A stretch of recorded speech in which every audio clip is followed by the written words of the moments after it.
everyone, and welcome to Live Your Bliss Today. This is Kenyette Kilpatrick, and today we have special guest, Dana Micucci.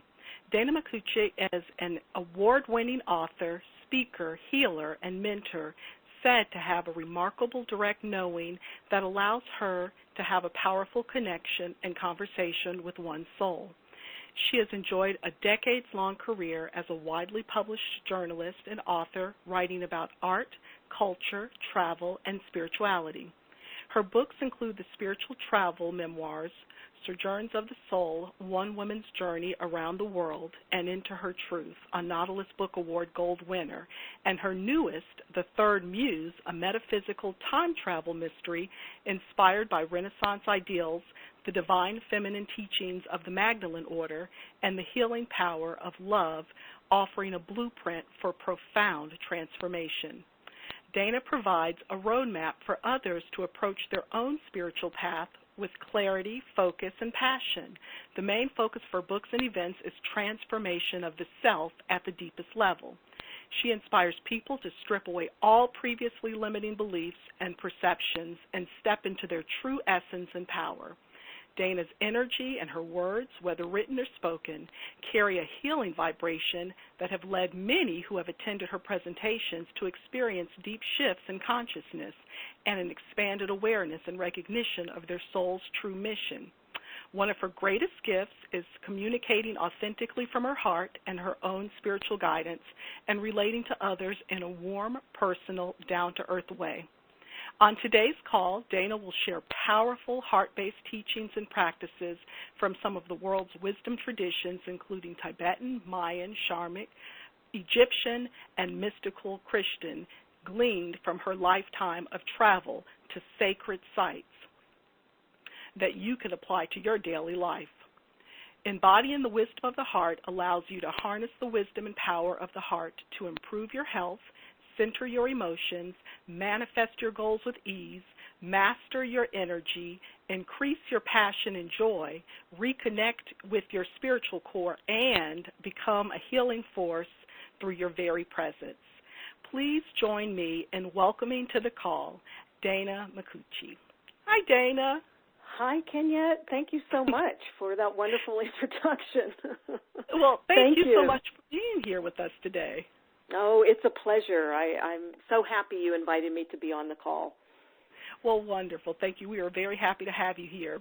Well, Dana, we'll just go ahead and get started. And I wanted to ask you, how long have you been on your spiritual path, and how does it inform your life and work? Well, Kenyette, it's a long journey, as it is for many of us. And I'd say for probably most of my adult life, I spent a lot of time as a journalist when I was younger, and I was greatly fortunate to travel around the world to sacred sites like you mentioned, and I received so much healing and transformation and a lot of wisdom from the world's wisdom traditions that I was guided as time went on to put myself out there and share in a bigger way. Right, I see. Mm-hmm. And, well, why have you transformed yourself from a journalist to a spiritual teacher and healer? Well, when you think being a writer is really like being a teacher, and I think as we all go along in our lives, we all gain wisdom through experience primarily, right? And so I think we reach a certain point in our lives where I am now in my mid-50s where I really want to be of service to more people, and I felt that by expanding my reach through doing live events and talks and presentations and developing programs that I could reach more people, Kenyette. And that really is my driving force, my service to spirit. Wonderful. Wonderful, Dana. Well, I know that you have several novels that you have written, and your newest one is The Third Muse. And I wanted to just to briefly talk about that a little bit and let us know what you hope your readers will gain from it. Well, The Third Muse is actually my first novel, Kenyette, so that was really, how shall I say, it was a high point in my life. It was a long time in the making, and The Third Muse went through many different incarnations. It really is very grounded in a lot of spirituality that I have gained over the years through my own inner quest and my own ongoing inner illumination, as I like to call it.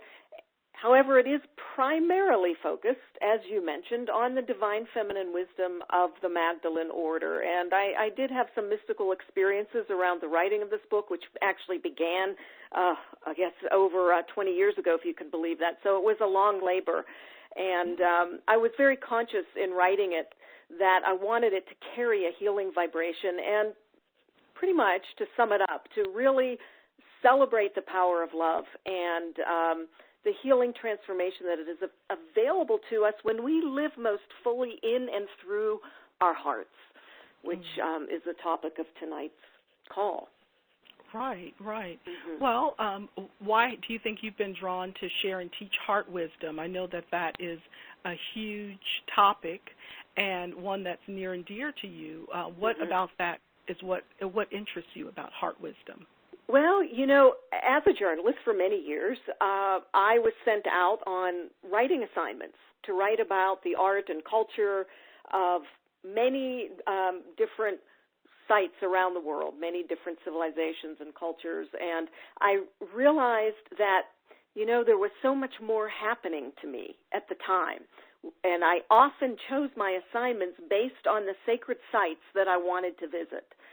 So as time went on, and as I immersed myself more deeply into the wisdom traditions of everything from ancient Egypt, when I went to Egypt to investigate a newly discovered pyramid with the American archaeologist Kenneth Weeks, and immersed myself deeply into the Egyptian mysteries, to the Australian outback, where I really learned so much about the Aboriginal wisdom and what they have to offer us today, to Tibet and the great wisdom and compassion of the Tibetan people in the face of this ongoing tragedy of the decimation of their culture, and even to New Mexico, where I am now based after many years in New York City, which is, everything in life, of course, is sacred. There are certain areas on the planet that happen to hold a very high vibration because of where they're located and the various sacred structures and natural formations in those sites. And I spent time at Christ in the Desert Monastery, for example, in Abiquiu, which is, I think, one of the most beautiful places on earth, a small village here in northern New Mexico. I spent time there for a week, and I'll share more of these teachings as we go along. Yes, and then to mystical Peru, for example, where I worked with sacred plant medicines in the Amazon with Amazonian shamans, and really, I think, access to a greater degree than ever before, my connection to all that is. I was able to connect more deeply with all of the multidimensional aspects of myself, which we all have. And this is, Kenyette, I want to say that this is an ongoing journey for all of us. The writer Gertrude Stein said there's no there. So eventually, we will all arrive home, which is source. And in the meantime, we can continue to evolve ourselves and polish ourselves into the diamonds, really, that we truly are at our core. And all of this revolves around mastering the energies of the sacred heart center. The heart chakra is an energetic center, and the high heart chakra is an energetic center above the heart chakra. The heart chakra connects us, of course, to love for specific individuals, let's say, a more particular love, whereas the high heart really brings us in touch with a much vaster universal love, where we can really connect so much more fully to Source as we begin to step further into our divine essence, truth, and power. So I mentioned just a few of the journeys that I took, and there were many more. Those journeys happened to be some of the ones that I chronicled in Sojourns of the Soul, my spiritual travel memoir. Okay. And what happened, Kenyette, is that all of those teachings And all of that wisdom from these various traditions led me back to one place, as I discovered over time, which was deeper and deeper into my heart center. And for me, I feel that this is where we must truly lead from.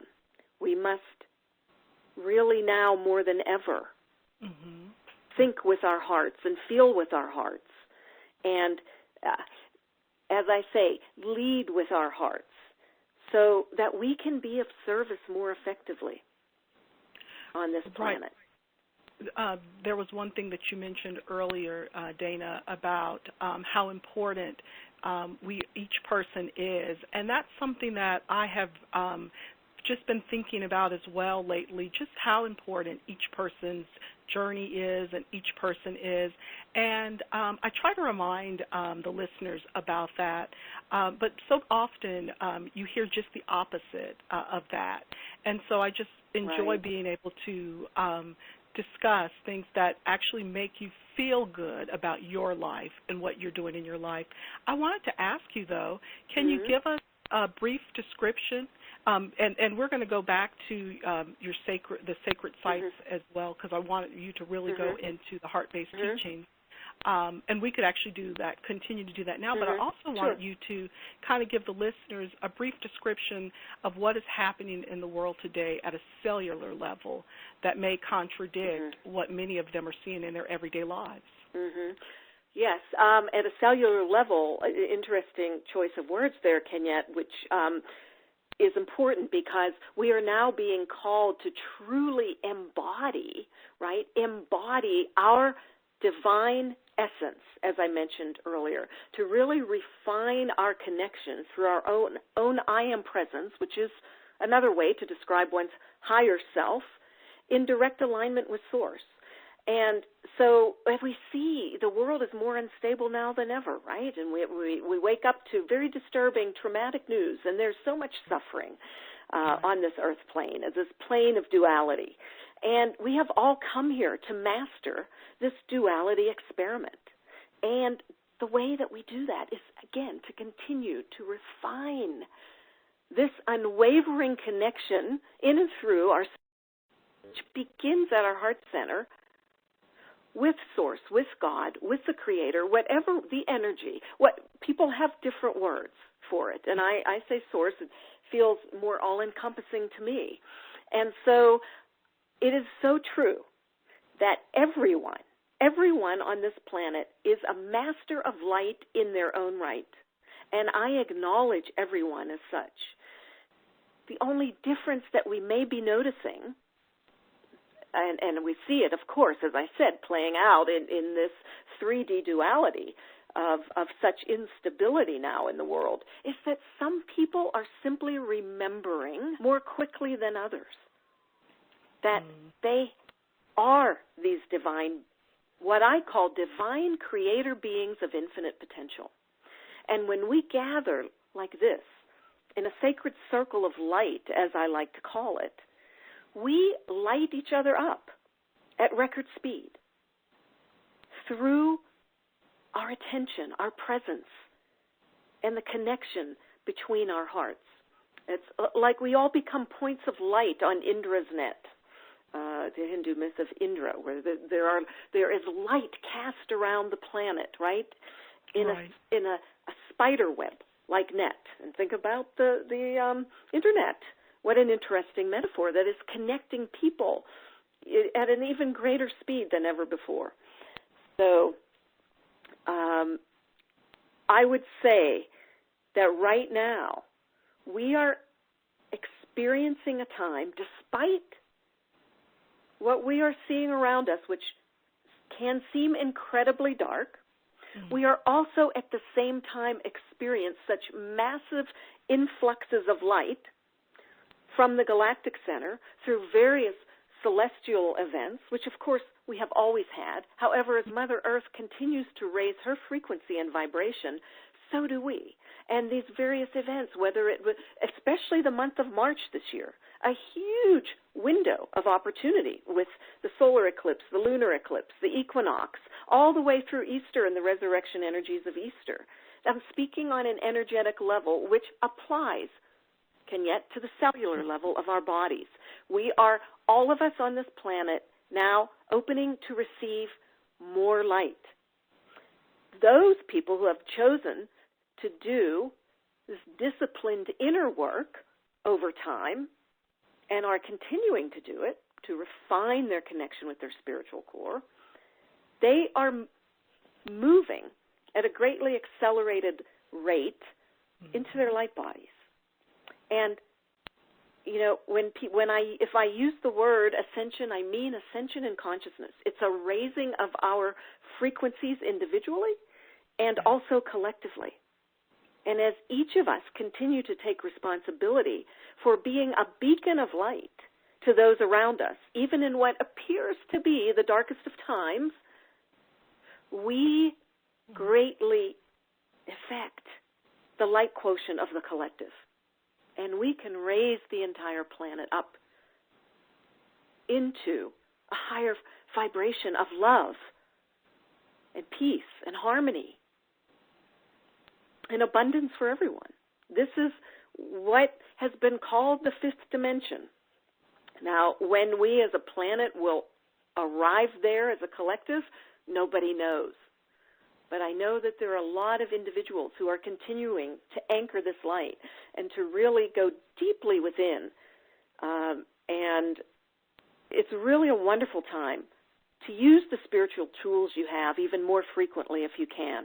Your meditations, your prayer, whatever it is, so that you can hold more of this light in an embodied way and anchor it in through your body into the crystalline core of Mother Earth, serving as a conduit between heaven and earth, and really the grounding place where heaven and earth are integrated in and through you, through your heart.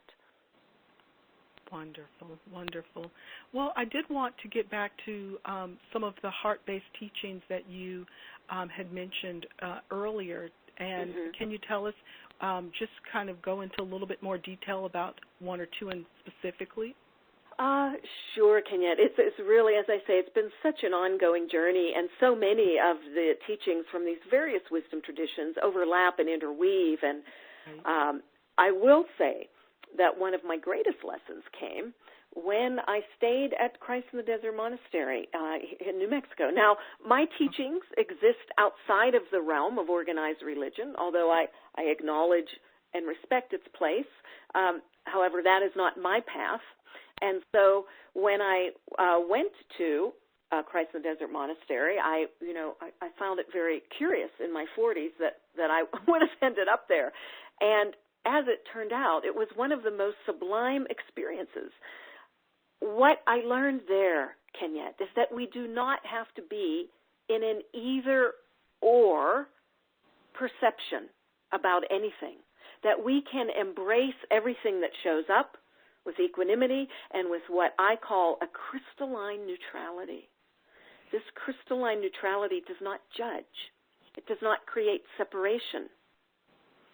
It exists in a state of unity consciousness. And this is the place, the space that is available to all of us when we can, and I love to use this phrase, and I remind myself, when we can consistently over time drop out of our heads and into our hearts. And, so many of I received a lot of the same teachings through these various traditions. And I wanted to mention my meeting with one of the Benedictine monks at Christ in the Desert Monastery, a place of enormous beauty, also happened to be built on ancient Pueblo lands. So a very sacred landscape to begin with. Right. And I remember that as I began to synchronize more deeply with the beauty of Mother Earth, whether it was through my walking meditations or simply being more present in the moment where I was able to still my thoughts, to tame my thoughts. So many of our great mystical teachers talk about the importance of taming the mind. That's what all of our meditative traditions are all about, all of those practices. As we think, so we become, the Buddha said. In the Course in Miracles, Jesus said, we are far too tolerant of mind wandering. An untamed mind accomplishes very little. Well, when we can move out of that monkey mind, as the Buddhists call it, and drop into our heart center, we're not distracted. We're not distracted by worries, fears, doubts, anxieties. And we all have them. We're all human, you see. Yeah, absolutely. But, when we drop in there, perhaps you have felt, or many of your listeners like I have, I feel so much more joyful. I feel more balanced. Mm-hmm. I feel more present in the moment and more grounded. So I began to synchronize more deeply with this heart-centered presence and aligned flow at Christ in the Desert Monastery. And I remember as I began doing that, and I'll tell you what Brother Ernesto had to say in a moment, I had so many magical occurrences. People have heard of synchronicities, which are a series of seeming coincidences, but not really. They're not random. Coincidences, Carl Jung wrote about synchronicities that have meaning for us, that are reflecting back to us our internal inner state, right? And deliver information to us moment by moment the more present we are as transmitters and receivers of light. And I found that my intentions would manifest much more quickly, okay, when I proceeded through my day with my attention focused on my heart instead of being caught up in my thoughts, in my head. And I would receive information. I would have telepathic experiences. Whatever I thought about would show up within moments. And so I remember one day thinking, well, it would really be fascinating to speak to one of these monks because I'm sure they have a lot of wisdom to share. So Brother Ernesto happened to be then, just the next morning, leaning against a bookcase in the gift shop. And that is almost unheard of because the monks lead a very private life, and they have many chores, and most of their day is spent cultivating this ongoing connection through their sacred hearts in alignment with Source, with God, right? And they're often walking around with their heads bowed to their hearts. In meditation, Christ have mercy, Lord have mercy, Christ have mercy. You see, that trains the wandering mind, assists one in dropping into the heart. So there was Brother Ernesto, and I walked up to him, and I said, Brother Ernesto, I really admire what you've done. You have left the world behind, seemingly, to devote yourself in service to God. I said, I don't think I know I couldn't do that, to live here at a monastery in this way, and I don't think too many people would be able to do this. And he said, oh, Dana, please don't admire me. He said, being spiritual, of course, doesn't mean that you need to live in a religious community, a community of faith or a spiritual community, whatever kind of community of spirit. It certainly doesn't even mean how often you pray or meditate, which astounded me, I must say. And I said, well, then what does being spiritual mean? He said, well, it doesn't even mean being of service to others. I said, well, I thought that was it. He said, no, it encompasses all of that. But what it really means is, where is your attention every moment? Now, this was profound for me to hear this. Seemingly simple teaching, but yet how often are we distracted throughout the day? Is our attention, as I say, centered through our own hearts and minds, with the heart and mind of God, or are we constantly being thrown off by doubts and fears? And yes, we move in and out of it, but the goal now, Kenyette, if we are to utilize these very powerful energies now on Mother Earth, greatly accelerating her own ascension process, ascension in frequency into higher dimensions of consciousness and ours as well, then we must move into that eternal now, the eternal present, the still point, where we, as the poet Rumi said, the Sufi mystic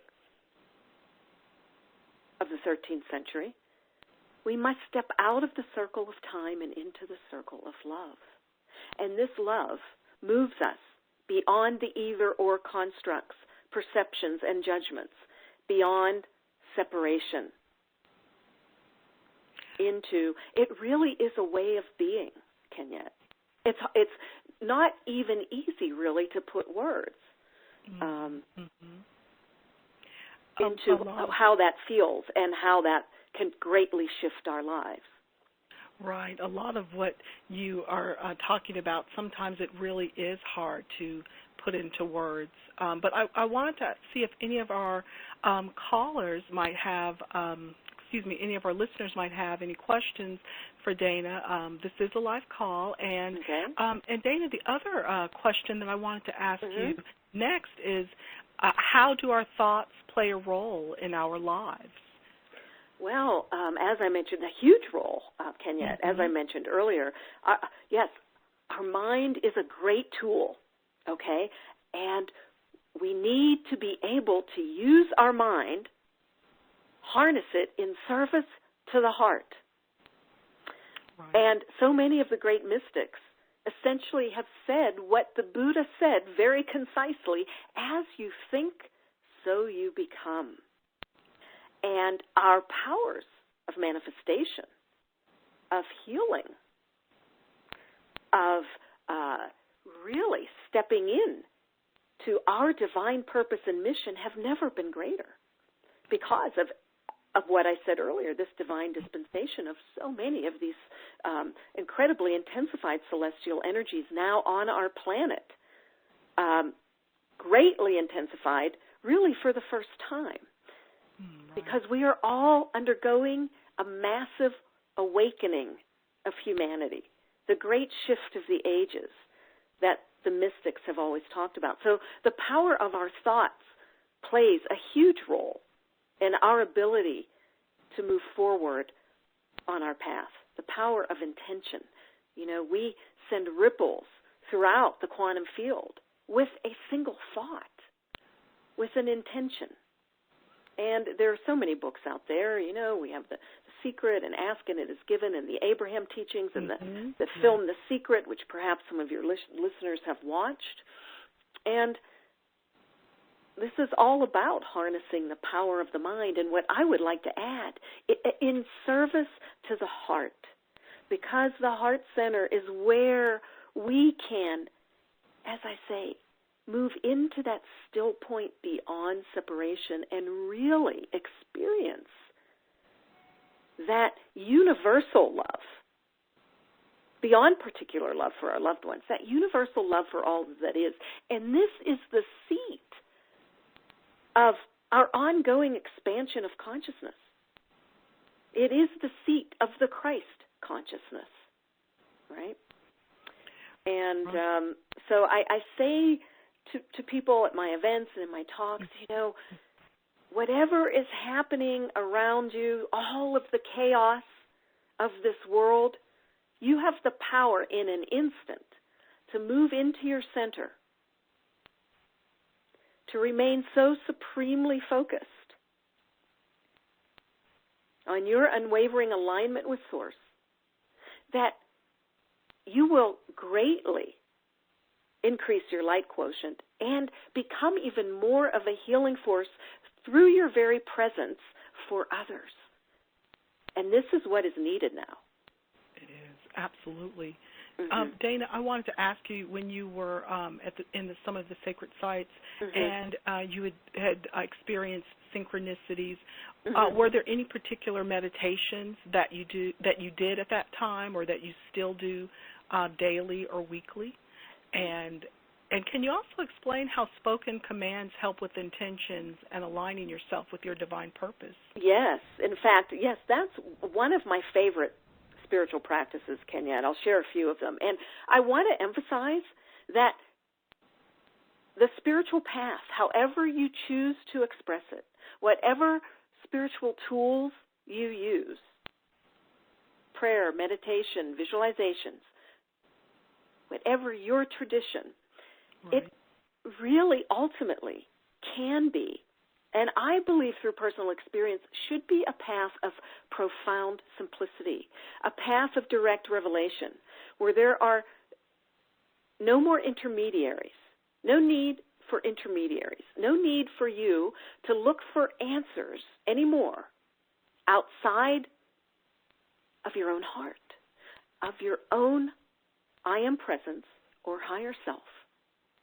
in alignment with Source.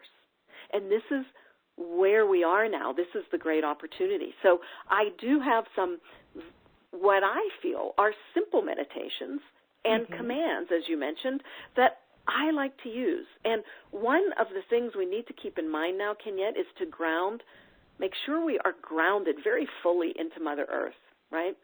To really embody this ongoing expansion in consciousness, to feel it physically. And so I like to do walking meditations in nature. You know, a lot of people, they're very busy. They don't have time to sit in prayer pose with their prayer beads, if that's the tradition, the yogic tradition, or to be in heart-centering prayer from the mystical Christian tradition, whatever it is, these are all valuable. But what if you don't have time?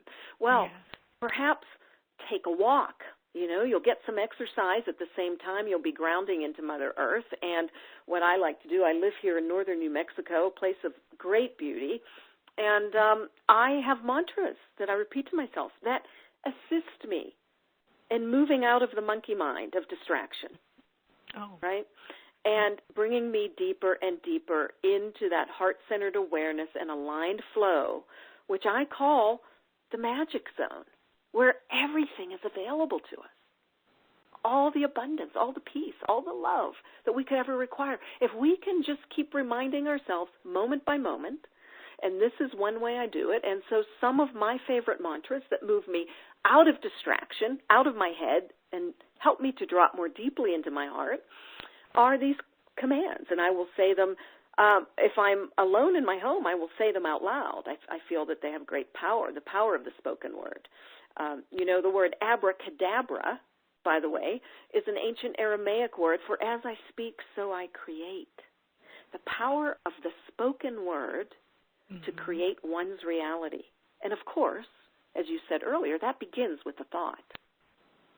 It's all connected. So some of my favorite mantras, for example, are, I and my God are one. And I will repeat that over and over to myself as I feel my feet hitting the earth, moving more deeply, connecting more deeply with the crystalline core of Mother Earth, right? And another one is, thy will be done. Or, I am presence, be present now. Our I am presence is an electronic body of light that, as I equated it before with our higher self, that exists about an arm's length above the crown chakra, above our heads. That is our direct connection to Source, to God, to all that is. And we are connected to our I am presence through a column of white light extending from the heart of the I am presence down through our crowns into our sacred hearts. So these seemingly simple commands, and of course when I'm walking, you know, I'll repeat them silently to myself, will instantly bring me back to that still point, to that place of crystalline neutrality where I'm not disturbed by unsettled emotions or any discordant energies that I've picked up throughout the day, often of my own making. So another mantra from the yogic tradition, Satanama, the syllables of Satnam, truth is my name. Or if you prefer the Buddhist tradition, Om Mani Padme Hung, hail to the jewel in the lotus. Within that Tibetan mantra is held the wisdom of the universe.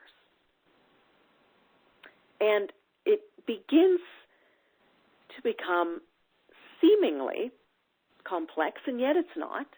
The understanding of performing what is called this sacred inner marriage of opposites, which is about collapsing all of the dualities of this earth plane, which define our existence here in the 3D world, right? We all know them. Masculine and feminine, spirit and matter, heaven and earth, light and dark, the sacred and the sensual.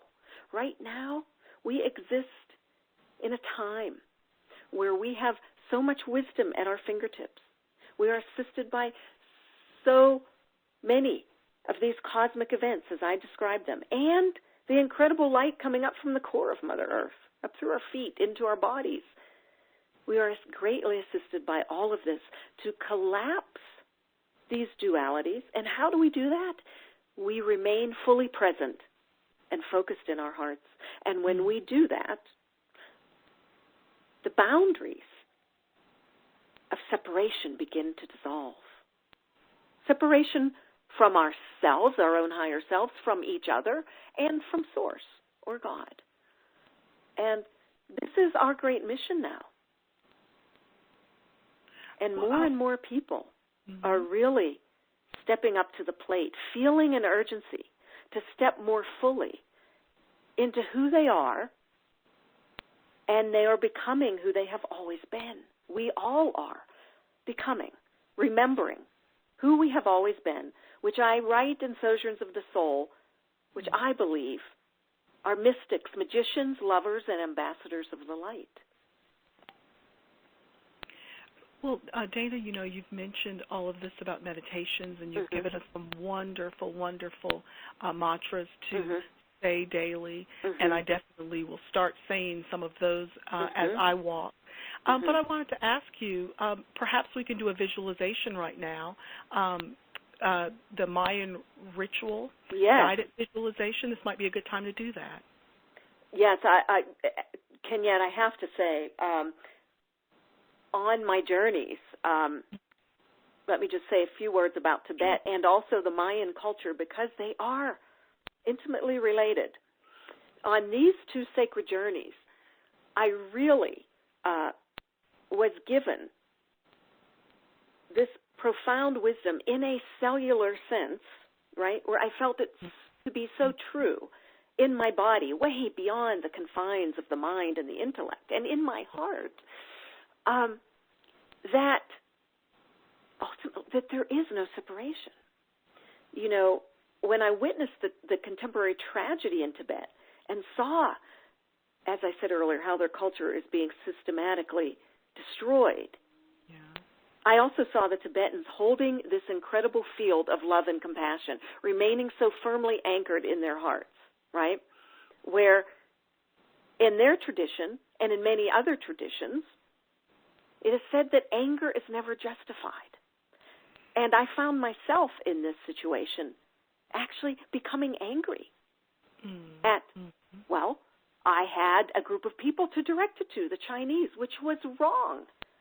Despite what is happening in Tibet at the hands of the Chinese, because of the Tibetan teachings and the related Mayan teachings, which I will mention in a minute, of interdependence, of this knowingness that we are all connected in a continual circuit of cause and effect energies that bring us into the true knowingness that we are not separate, isolated entities in time.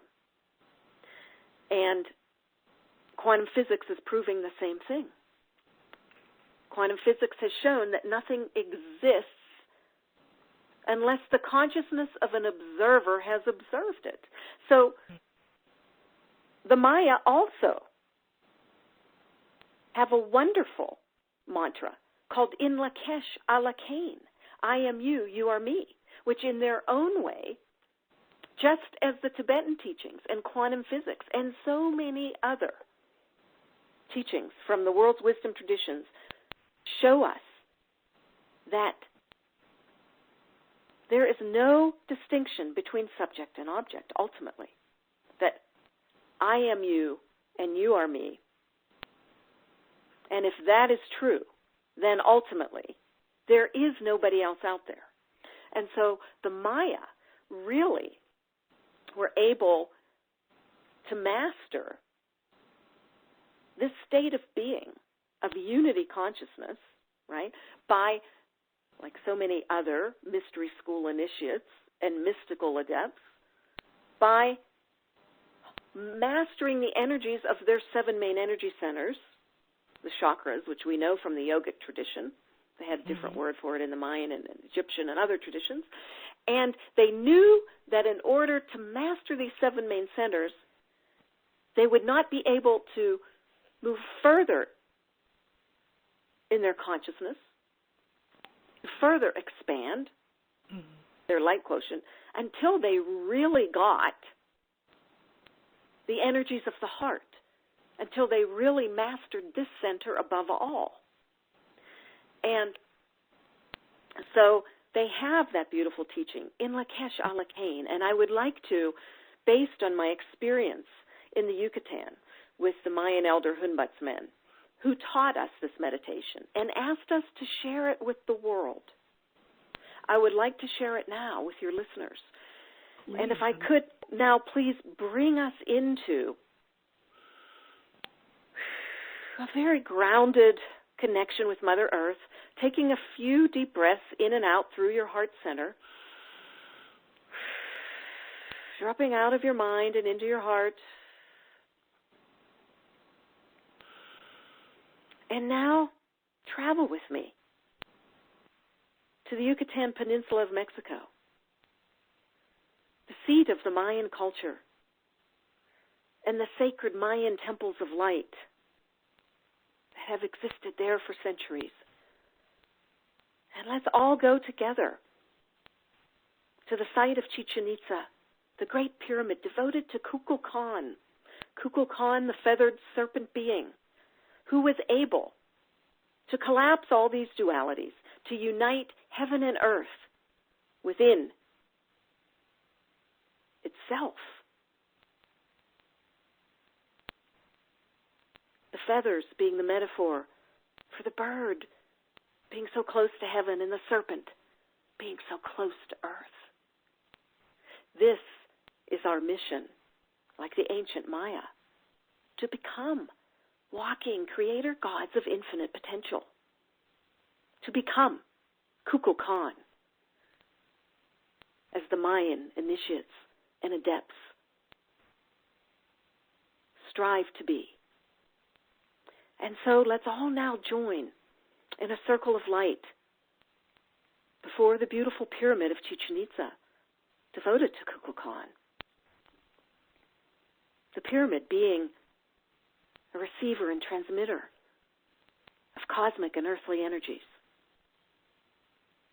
And gathering near the pyramid, this pyramid or any pyramid, we can greatly accelerate our spiritual work, not only for ourselves, but on behalf of all beings. So let us now join in a circle of light, all of us on this phone call, joining hands, and please bring in any loved ones, any friends, family members that you wish to also participate in this beautiful Mayan circle of light. Feel yourself deeply grounded into Mother Earth.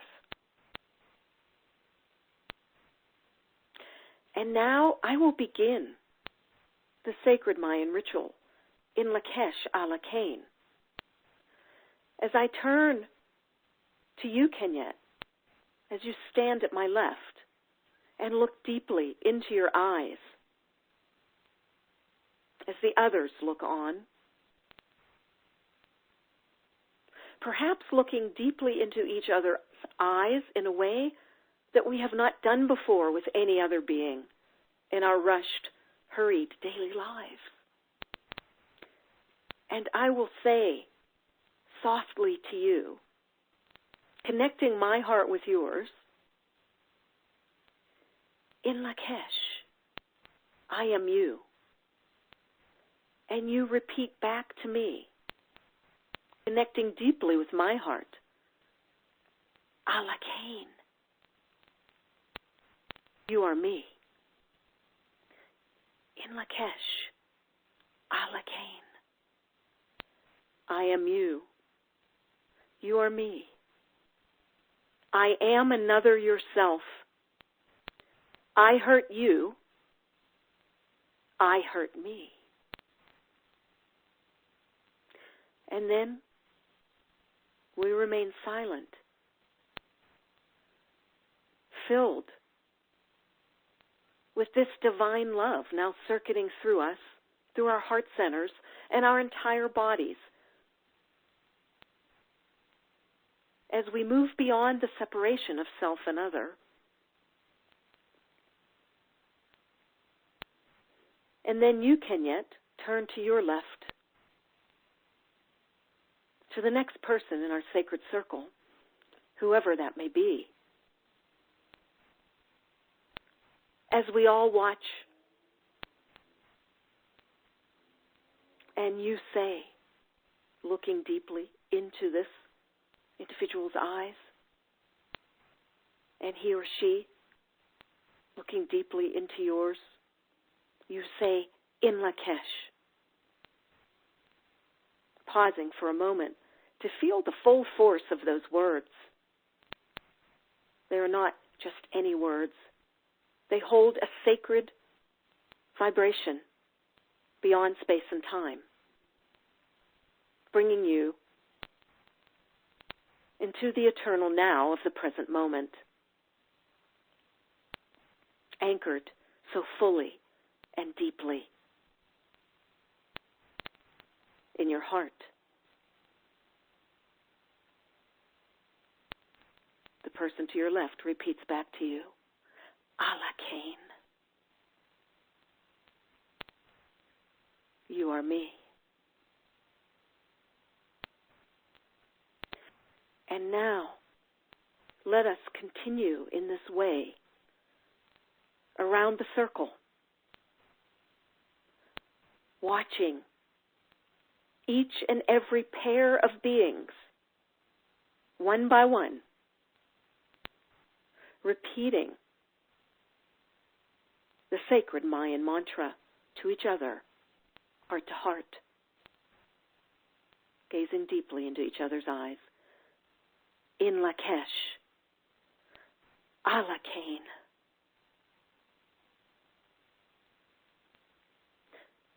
Find your place in this circle and turn to the person at your left as you exchange to these sacred words. And now let us continue in this way around the circle with whoever else you have brought into the circle, any of your loved ones. And let us continue in this way, one by one, pair by pair, for just a few moments of silence.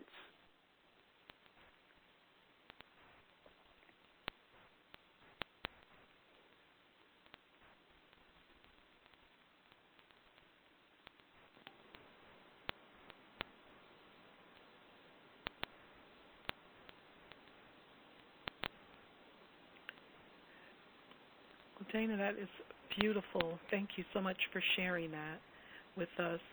I just think it's so important to be reminded that we are all connected, and that was just a wonderful example and meditation to do, to continue to remind yourself of that. Yes, and Kenyette, this is, ideally, if one can do it in the physical, with a circle of others, it's very powerful. However, you can use it in your own life as another one of those sacred mantra meditations. And perhaps even when you're in the grocery store or anywhere in public, in a parking lot. Right. And you see someone on public transportation, and you can look into their eyes and say this silently to yourself, in Lakesh, Allah Kane. This is all designed, Kenyette, to bring us, as I say, deeper and deeper into the heart-centered awareness that there is no separation. And what comes with that inner knowing and divine embodiment of that state of being is a complete explosion of the heart into the higher frequencies of divine love. And imagine how the outer world would change if we all continued a spiritual practice like this or any other that has meaning to you, that moves you beyond duality into unity consciousness. Dana, I wanted to mention that we don't have all that much more time on Sure. the call, but we do have several questions that have come in earlier, and one is from Faith in San Diego. Mm-hmm. She says, I'm really loving this call, and I wanted to just ask, how do we get into the space of using our heart energy more? Mm-hmm. Well, that I gave some examples, that very specific examples with meditations, and another practice phase that I'd like to share with you that I do, which, as I said earlier, I'm a fan of simplicity, and I believe that we are all on this path of direct revelation as masters in our own right, every single one of us. It's a matter of owning that now, of stepping more fully into our divine power, divine wisdom, divine truth and purpose. And one of these practices is what the ancient Toltecs called stalking oneself, S-T-A-L-K-I-N-G, which means to be in a continual observant state of where your attention is. Remember the story I shared with the Benedictine monk at Christ in the Desert Monastery here in northern New Mexico. Where is your attention? This has become one of my most basic spiritual practices.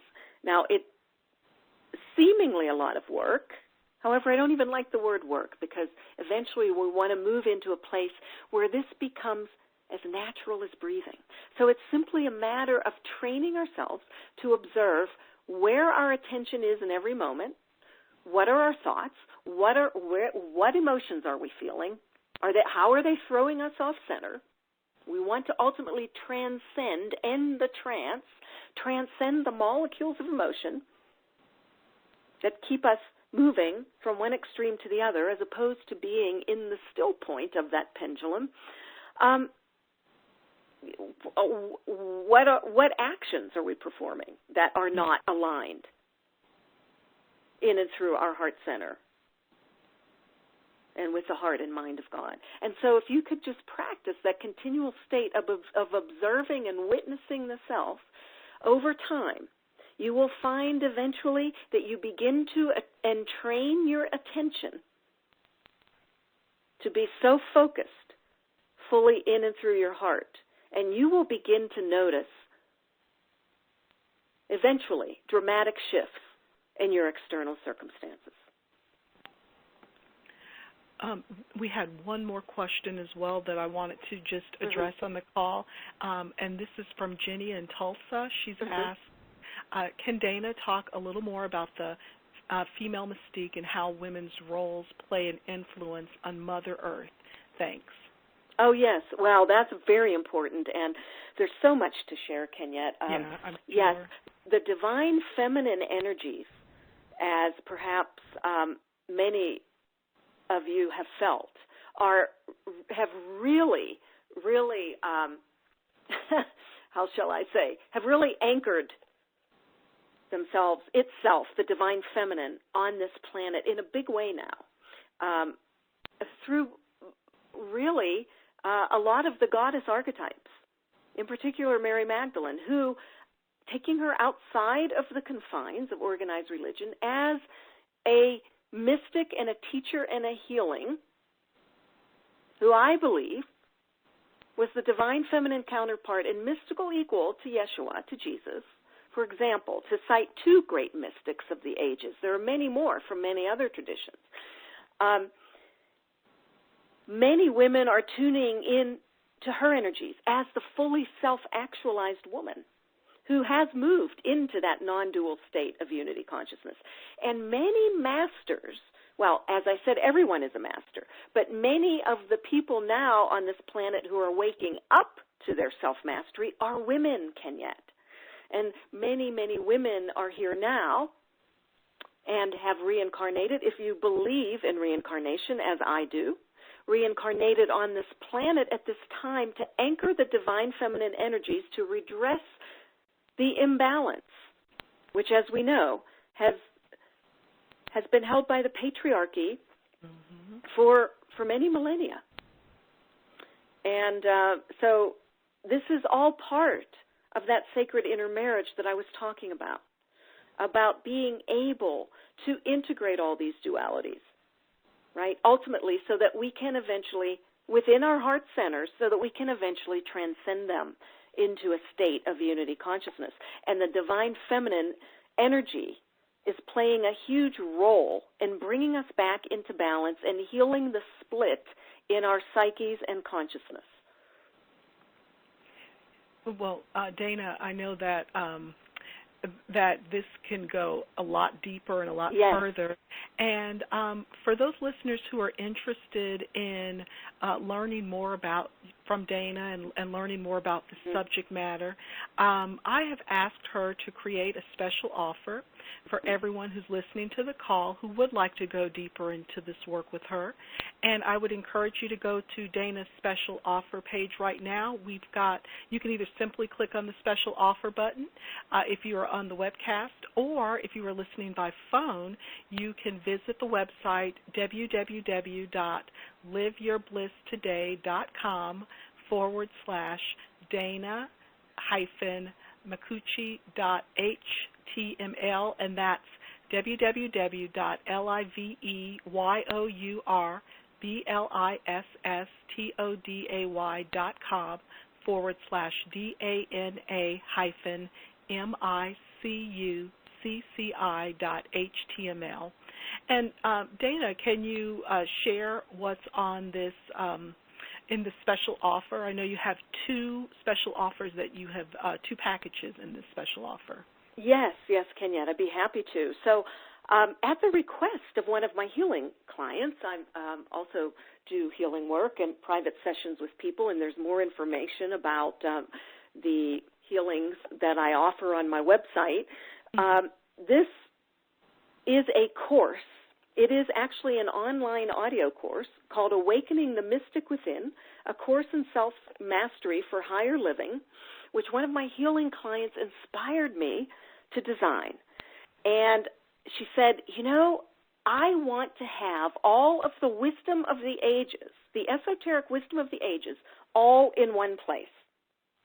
And so I call this an initiation into the secret teachings of the ages. And really, I don't know of anything else out there like this, Kenyette. It is, as I say, it's me delivering wisdom and teachings from many of the world's wisdom traditions, far beyond what we went into today, as well as energy transmissions and many more practices that you can use to accelerate your own path to self-mastery and wholeness. And the package one is 2 modules from the course, which are about healing. And these are 2 80 to 100-minute MP3 audio recordings that include the sacred wisdom teachings, practices, energy transmissions, and cutting-edge alternative healing techniques to catalyze healing on all levels, whether it's physical, mental, emotional, and spiritual. And these 2 modules together as a package are designed to heal your heart and mind with powerful wisdom, for example, and practices from A Course in Miracles, the Hawaiian Huna tradition of Ho'oponopono, the teachings and practices from the Ascended Master Ramsa, the work of David Hawkins and Joshua David Stone, more practices and wisdom from the Tibetan Buddhist and Mayan traditions, and many more. And there's also a reading list included. So it's being offered to your listeners, Kenyette, for $97 versus a regular $147. And that also comes with a bonus, which is a free 30-minute private phone call with me to get clarity on your soul mission and any pressing concerns you may have right now. And then we also have the package 2, if people want to go even deeper and further, as you say, which is the entire course. And the whole course, let me just say, was really created so that people can embody their truth and highest calling more fully, so that they can operate more consistently from a place of deep gratitude, trust, and joy, to be able to learn how to dissolve any obstacles to fully receiving life's gifts, to live from that place of heart-centered detachment and aligned flow that I spoke about on this call, and to become more fully an instrument of sacred service and a healing force through your presence.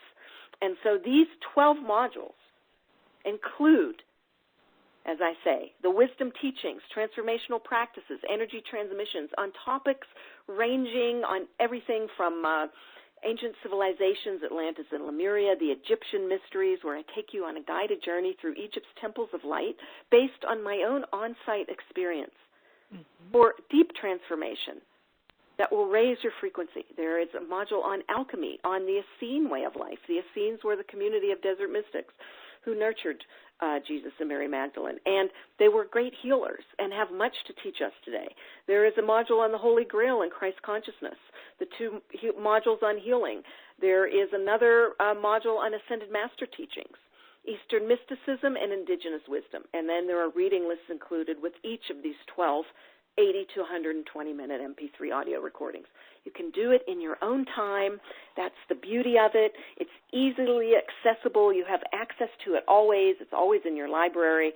And it really is designed to create a powerful inner transformation and save people. I really wanted to save people a lot of time and money and to have this all in one place. Right, and if you were to actually go through all of this yourself, it would be a lot more. And I also wanted to mention, Dana, that I was able to listen to several of the modules this before our time together on the call, and I just there was a profound shift to relaxation. Everything that you were mentioning in the modules, it just made sense, even if I didn't completely understand it at the mind level.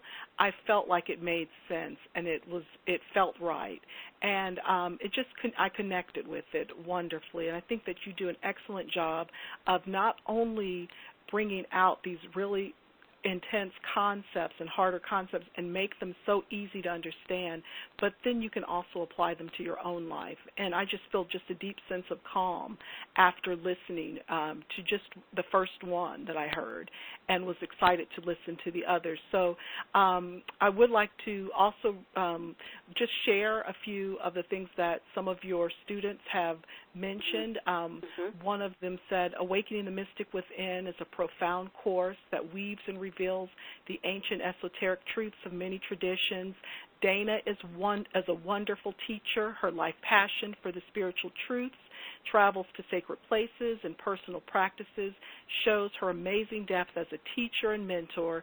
These recordings, including the transformational practices and exercises, are effective for anyone on a spiritual path.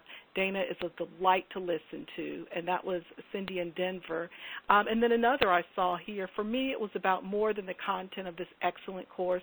It was the energy behind Dana's words that affected me on a deep level and took me into another dimension, beyond time and space, which was life-changing. I now have knowledge that I didn't have before, and I feel empowered in my life and healing work with others. And that's Beth from Pittsburgh who wrote that. So, Dana, I know that this has helped so many people already, and I just thank you for making that available to our listeners. Oh, thank you. It's my pleasure and my passion, really, to be of service, as I said, Kenyette, and it just brings me a lot of joy to be able to share, really what has helped me along my path. Right. Well, Dana, this was the end of the call, and I just wanted to thank you so much. I think you had mentioned that we might be able to do a heart-calming Tibetan meditation. Did you want to do that right now before we end the call?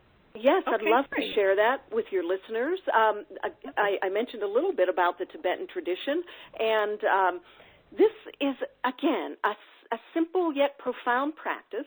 that can take you more deeply into your heart, and it is called the Heart Calming Meditation. It happens to be the last lines of the Heart Sutra, interestingly enough, the Heart Sutra, which the subtitle of that is The Perfection of Wisdom, the Cure to the Illusory Mind. You see how that encapsulates what I was talking about earlier.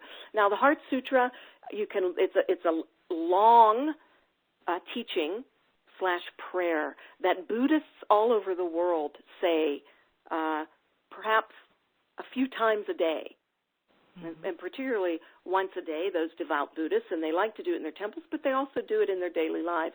You can look into the whole text of the Heart Sutra. However, this very powerful meditation comes from the very last lines of this sutra, and in Sanskrit, sutra means teaching, okay? And the last lines of the Heart Sutra are this. In Tibetan, gate gate, para gate, para sam gate, bodhi svaha. And that means gone, gone, gone, completely across to the other side. And that is where we want to be. That is that place that I was talking about of complete, really inner peace, balance, calmness, as Kenyette mentioned, of divine love that connects us to all that is. And it brings us in to that peace that passes understanding. So let's repeat these words together. Gate gate, para gate, para sam gate, bodhi svaha. We'll do it 2 more times. Gate gate, para gate, para sam gate, bodhi svaha. Gate gate, para gate, para sam gate, bodhi svaha. And you can do this in your daily life whenever you have time. And the words, as I say, can be found online when you look up the Heart Sutra.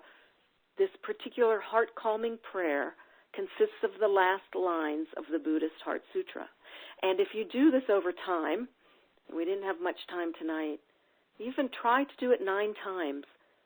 Within that very short period, you will feel yourself moving so deeply into the present moment, beyond all distractions, worries, fears, and doubts, beyond duality, into that still point, that state of crystalline neutrality, where eventually you will no longer be thrown off by external circumstances. Well, Dana, that was amazing. I just felt that really touched my heart at the end, almost to the point where I just could feel a lot of emotion coming up from just that meditation alone. So thank you so much for sharing that with us. And I just wanted to mention as well, for those listeners who are interested, Dana's special offer will be up. And remember, you also get the bonus, and you receive a 30-minute private phone call with Dana to get clarity on your soul's mission and most pressing concerns, which I just think is just so wonderful for you to offer us. And then these wonderful modules as well. So thank you so much for being on this call and for that. Oh, you're so welcome, Kenyette. And I had forgotten to mention that the offer for the whole course is a $100 discount. Right. I really just loved being on your show tonight. And thank you, everyone, all of the beautiful beings of light who are on this call tonight. Well, thank you so much for sharing with us today, Dana. And I really appreciate you, and I look forward to our next call together. Thank you, Kenyette. All right, and you take care. You too. And I'd like to also thank everyone in our listening audience for taking the time to tune in and get in a space of creating your best life. I'm so happy to have you all here. Thank you for making a decision to bring this positive information into your hearts and minds, and for reminding yourself why you are here on earth. So many times we are not told how valuable we truly are in this world, and I hope each call is a gentle reminder to let you know that you are truly valuable. When you choose to empower yourself with positive knowledge and feel and step into the life you most desire, you are not just helping yourself, but you are helping in raising the vibration on the planet, which also helps in more ways than you can imagine. As always, we invite you to continue joining us in each call and listening to your heart to make the choices that really shape your lives for the better. We look forward to having you join us next time on Live Your Bliss Today. Take care.